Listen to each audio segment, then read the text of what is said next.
Hello friends, नमस्कार। योगी commerce classes में आपका स्वागत है।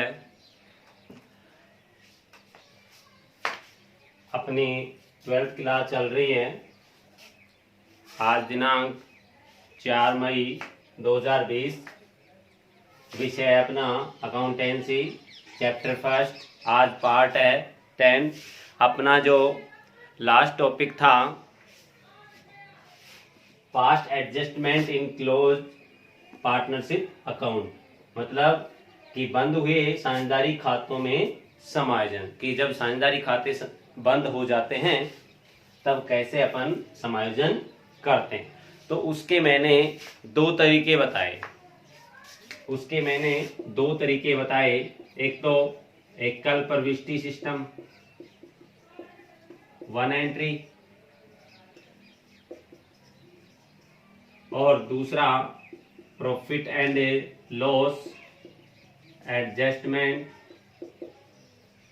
अकाउंट। तो ये अपन ने टॉपिक कर लिया, एकल एंट्री, एकल प्रविष्टि सिस्टम, वन एंट्री सिस्टम, ये अपन ने कर लिया है।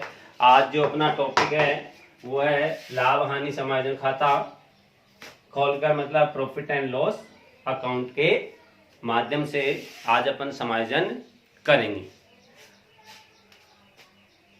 क्वेश्चन में कैसी इंफॉर्मेशन होगी, क्या कहेगा कि अपने को ये विधि अपनानी होगी। तो देखिए, क्वेश्चन में कहा जाएगा कि समायोजन प्रविष्टियां दीजिए, समायोजन प्रविष्टियां दीजिए, मतलब ये बहुवचन होगा, ये प्लूरल वर्ड है। प्रविष्टियां, अनेक प्रविष्टियां होंगी, तो अनेक प्रविष्टियां तो पीएल एडजस्टमेंट में ही होंगी, क्योंकि इस समायोजन की जो पहली विधि थी वो वन एंट्री, उसमें एक ही एंट्री आ रही थी। तो प्रविष्टियां यहाँ तो अनेक होंगी, तो एकल प्रविष्टि सिस्टम ना होके यहाँ ऐसा वर्ड लिखा होगा प्रविष्टियां दीजिए, या फिर क्या लिखा होगा कि लाभ हानि समायोजन खाता खोलकर। क्या कहेगा, या तो भाई एडजस्टमेंट एंट्रीज दीजिए, या फिर कहेगा profit and loss account open, profit and loss adjustment account open कीजिए। तो अपन आगे चलते हैं। देखो, टॉपिक क्या रह सकता है, उन्हीं की एंट्रीज होंगी। सपोज कि साझेदारी संलेख में कहा गया था कि पूंजी पर ब्याज देना था और अपन ने नहीं दिया, या फिर अपने से खाते बंद हो गए, फाइनेंशियल ईयर के एंड में खाते अपन ने बंद कर दिए और पूंजी पर ब्याज नहीं दिया अपन ने। तो पूंजी पर ब्याज को शामिल करना था लेकिन अपन ने नहीं किया, तो अपन इसको शामिल करेंगे। तो मैं यहाँ पर आपको एंट्री करके बता रहा हूं, पहले वो एंट्री करके बता रहा हूं कि पूंजी पर ब्याज ड्यू करते तो क्या एंट्री होती। तो ड्यू करने की, ये ड्यू करने की होगी, इंटरेस्ट ऑन कैपिटल, ये अपन ने एंट्री पढ़ ली है पहले। Account debit to partners capital या करंट अकाउंट, ये अपन ने एंट्री पढ़ ली है। तो देखो, जब पूंजी पर ब्याज लगता तो ये एंट्री करते अपन, ये एंट्री अपन करते, लेकिन अपने को तो क्या करना है, पीएल एडजस्टमेंट के माध्यम से एंट्री करनी है। पीएल एडजस्टमेंट के माध्यम से एंट्री अपने को करनी है। तो इस ये एंट्री नहीं करके अपन कौन सी एंट्री करेंगे? यहाँ पे देखना, यहां पर interest on capital account debit है। एक शॉर्ट ट्रिक बता रहा हूं मैं आपको, short trick. Interest on capital account debit है और टू पार्टनर्स कैपिटल या करंट अकाउंट क्रेडिट है। तो इन दोनों में से कौन सा खाता आयगत प्रकृति का है, रेवेन्यू नेचर का? कौन सा खाता रेवेन्यू नेचर का है? तो देखिए, ये अपना इंटरेस्ट क्या है? खर्चा। क्या है फर्म के लिए? खर्चा है। और जो खर्चे और जो इनकम, एक्सपेंसेज एंड इनकम के जितने भी अकाउंट होते हैं वो सभी कौन से प्रकृति के होते हैं? रेवेन्यू, आयगत प्रकृति के, रेवेन्यू नेचर के खाते होते हैं। तो अपने को इसकी जगह चेंज करना है। क्या चेंज कर देंगे? इसकी जगह क्या आ जाएगा अपना? Profit and loss adjustment account debit to, बाकी ये same to same, to partners capital या करंट अकाउंट। क्या कह रहा हूं मैं? मान लो पूंजी पर ब्याज लगाना भूल गए, तो यदि अपन पूंजी पर ब्याज की एंट्री करते पहले ड्यू करने की, तो क्या करते? Interest on capital account debit to partners capital या करंट अकाउंट, ये एंट्री अपन करते। अब मैं समझाने के तरीके से, अपने को करना है समायोजन, अपन क्या कर रहे हैं? एडजस्टमेंट। तो अपने को एडजस्टमेंट एंट्री चाहिए, ये एंट्री नहीं चाहिए अपने को। तो पहले मैंने ये एंट्री पास की, नॉर्मल होती क्या? तो ये एंट्री होती है interest on capital account debit to partners capital या करंट अकाउंट। इसके माध्यम से ये समझाने का तरीका है कि आपके जल्दी समझ में आ जाए। यहाँ आयगत प्रकृति का खाता ये है, इंटरेस्ट ऑन कैपिटल, क्योंकि जो इनकम एंड एक्सपेंसेज जितने भी अकाउंट होते हैं, इनकम एंड एक्सपेंसेज से रिलेटेड जितने भी एक्सपेंसेज अकाउंट होते हैं वो रेवेन्यू नेचर मतलब आयगत प्रकृति के खाते होते हैं। आयगत, ये अपन ने 11th में पढ़ा है कि आयगत पूंजीगत प्रकृति के खाते। तो ये इंटरेस्ट जो है ये आयगत प्रकृति का खाता है। तो आयगत प्रकृति के आय और व्यय कहां जाते हैं? प्रॉफिट एंड लॉस अकाउंट में सीधे से। तो प्रॉफिट एंड लॉस अकाउंट यहां क्या बना रहे हैं? Profit and loss adjustment. तो प्रॉफिट एंड लॉस एडजस्टमेंट का यूज कर लो। इसलिए एंट्री होगी पूंजी पर ब्याज की, क्या एंट्री होगी? Profit and loss adjustment account debit to partners capital या करंट अकाउंट। समझ में आई एंट्री? ये एंट्री करनी है अपने को, ये नहीं करनी, ये केवल समझाने के लिए। अब दूसरा पॉइंट है, ये तो हो गया पूंजी पर ब्याज का। सपोज आहरण पर ब्याज लगाना भूल गए, आहरण पर ब्याज लगाना, इंटरेस्ट ऑन ड्रॉइंग। पार्टनर से आहरण पर ब्याज लेना था, साझेदार संलेख में लिखा हुआ था कि आहरण पर ब्याज लेना है, ड्रॉइंग्स पर इंटरेस्ट लेना है, लेकिन नहीं लिया। यदि आप नॉर्मल एंट्री करते तो क्या एंट्री करते? आहरण पर ब्याज की, पार्टनर कैपिटल या करंट अकाउंट। ये कैपिटल या करंट अकाउंट क्यों यूज कर रहा हूं? सभी को पता है कि कैपिटल अकाउंट यूज कब करना है? जब कौन सी पूंजी विधि हो? स्थिर पूंजी विधि हो। और पार्टनर्स करंट अकाउंट कब यूज करना है? जब विधि कौन सी हो? स्थिर पूंजी विधि। तो दोनों में से एक। तो टू पार्टनर्स कैपिटल अकाउंट या current account debit to interest on drawings account.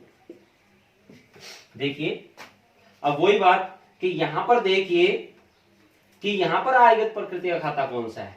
तो कैपिटल अकाउंट है ऊपर, तो ये कभी आयगत नहीं होते हैं, तो पूंजीगत ही होते हैं। क्योंकि पूंजी क्या होती है? पूंजीगत। यहां पर ब्याज दिख रहा है आपको, ब्याज का खाता, इंटरेस्ट अकाउंट दिख रहा है ना, तो ये क्या कौन सा होगा खाता? आयगत प्रकृति का, तो इसकी जगह क्या आ जाएगा, पीएल एडजस्टमेंट अकाउंट। तो इसकी एंट्री क्या हो जाएगी, ये सेम एज इट इज रहेगा। इसकी एंट्री मैं यहां कर रहा हूं, पार्टनर्स कैपिटल या करंट अकाउंट डेबिट टू, इसकी जगह चेंज कर रहा हूं मैं, टू इंटरेस्ट ऑन ड्रॉइंग की जगह क्या लिख रहा हूं, पीएल एडजस्टमेंट, पीएल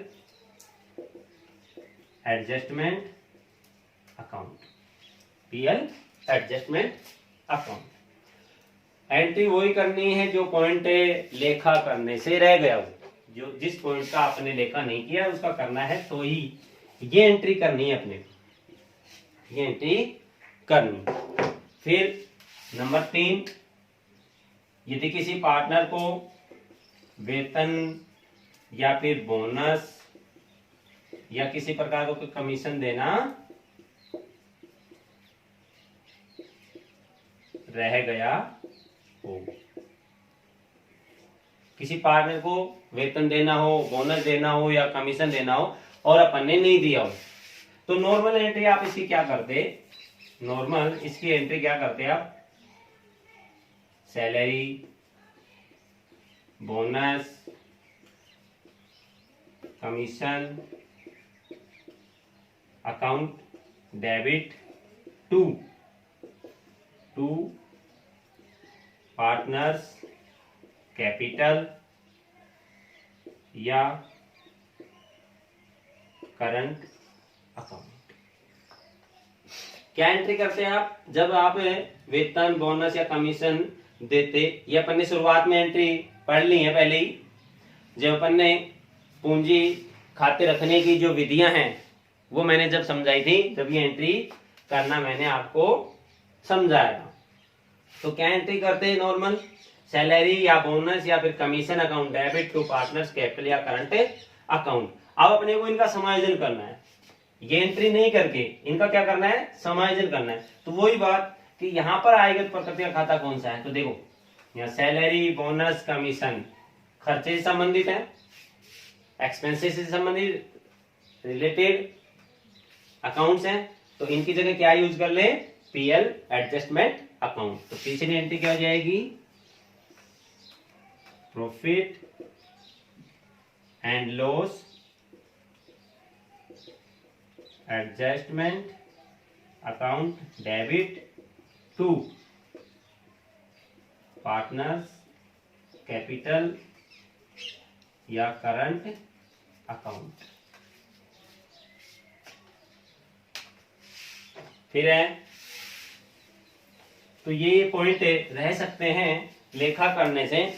फिर एंड में क्या करना है अपने को, लाभ हानि खाते, लाभ हानि समायोजन खाते से यदि लाभ प्रकट हो, यदि लाभ प्रकट हो तो अब वो लाभ हानि किस में बढ़ जाएगा, पार्टनर्स में। कौन से रेशियो में, जो क्वेश्चन में दिया गया हो, प्रॉफिट एंड लॉस का रेशियो, लाभ हानि अनुपात जो भी दिया गया हो उसमें। चौथी एंट्री क्या हो सकती है, समायोजन से लाभ उत्पन्न, समायोजन से लाभ उत्पन्न होने पर, समायोजन से लाभ उत्पन्न हो, तो उसकी एंट्री क्या करनी है आपको, profit and loss adjustment account debit to partners capital या करंट अकाउंट। यदि लाभ हानि समायोजन खाते से लाभ उत्पन्न हो, लाभ उत्पन्न इनकम ज्यादा और एक्सपेंसेस कम, तो प्रॉफिट तो पार्टनर्स में क्रेडिट में चला जाएगा। और इसकी जगह यदि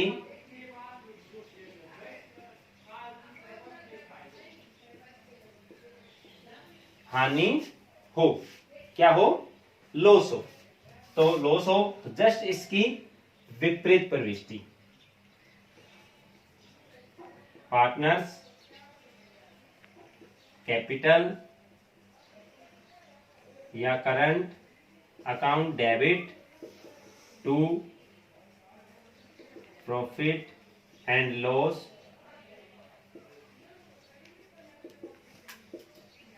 एडजस्टमेंट अकाउंट। तो ये एंट्रीज हो सकती हैं, आप इसका स्क्रीनशॉट ले लीजिए। इसके बाद मैं आपको profit and loss adjustment account बनाना सिखाता हूं। हेलो फ्रेंड्स, आपने इसका स्क्रीनशॉट ले लिया होगा। अब अपन बनाते हैं इन एंट्री से profit and loss adjustment account.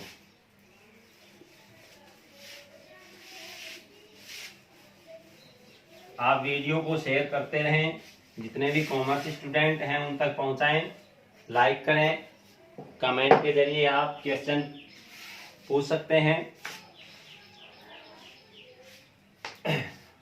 कल एक कमेंट आया था कि होमवर्क कहाँ से करना है, तो मैंने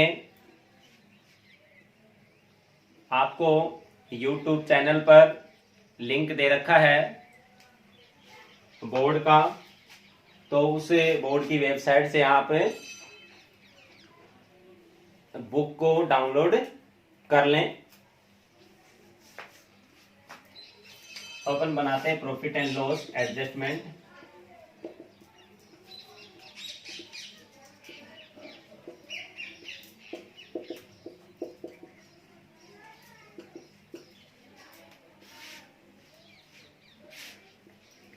सेम अकाउंट का वही फॉर्मेट है, और जैसे अपन ने profit and loss appropriation account बनाया था उसी के समान है ये भी। देखिए, यदि पूंजी पर ब्याज की एंट्री अपन ने नहीं की है तो उसके लिए to interest on capital, interest on capital. Suppose partner X और वाई दो हैं, जिस पार्टनर का पूंजी पर ब्याज रह गया उसी का लेखा करना है। यदि सैलरी, बोनस, कमीशन इत्यादि रह गया हो, सैलरी, बोनस या फिर कमीशन अकाउंट जिस पार्टनर का हो उसी पार्टनर का लिखेंगे आप। मैं एक्स वाई लेके चल रहा हूं। फिर यदि आहरण पर ब्याज का पॉइंट रह गया हो, by interest on drawings account x और वाई। फिर इनसे लाभ और हानि ज्ञात करते हैं, तो आपको पता होना चाहिए फर्म के लिए ये इनकम है और फर्म के लिए ये एक्सपेंसेज है, लॉस है। यदि अपनी इनकम ज्यादा है और एक्सपेंसेज कम है तो फर्म को क्या होगा? प्रॉफिट। फर्म को क्या होगा? प्रॉफिट। कहने का मतलब इस साइड का टोटल जो है, इस साइड का टोटल तो ज्यादा हो, तो वही टोटल यहां लिखेंगे अपन। इस साइड का टोटल ज्यादा, इस साइड का कम, तो जो डिफरेंस होगा वो यहां आएगा। और इस डिफरेंस को अपन बांट देंगे पार्टनर्स में, टू पार्टनर्स कैपिटल या करंट अकाउंट, और जो भी पार्टनर हैं उनके लाभ हानि अनुपात में ये बढ़ जाएगा, लाभ हानि अनुपात में। ऐसे ही यदि इस साइड का योग ज्यादा ना हो तो कहने का मतलब इस साइड का योग ज्यादा हो, क्या हो? एक्सपेंसेस ज्यादा हो और प्रॉफिट से कम हो, इनकम कम हो, तो क्या होगा? फर्म को लॉस। तो लॉस, तो ये पॉइंट यहां बटने के बजाय इधर बटेगा, अंतर इधर आएगा। बाई पार्टनर्स कैपिटल या करंट अकाउंट एक्स और वाई। तो ये अपना profit and loss adjustment account हो गया है। आप इसका स्क्रीनशॉट ले लीजिए। अपना जो अगला जो टॉपिक होगा वो होगा गारंटी का। किसका होगा? गारंटी या फिर आश्वासन। फर्म द्वारा गारंटी साझेदार को और साझेदार द्वारा गारंटी फर्म को, वो अपना लास्ट टॉपिक होगा। ये इन नोट्स के आधार पर आप अपने जो भी बोर्ड की बुक हैं उनके क्वेश्चन आंसर कीजिए, और कैसा ही पॉइंट हैं आप मुझे कमेंट के जरिए पूछिए। टेलीग्राम ऐप का लिंक भी दिया हुआ है यूट्यूब चैनल पर, उसके माध्यम से मेरे से पूछ सकते हैं। पूरा सॉल्यूशन आपको मैं करके दूंगा। धन्यवाद।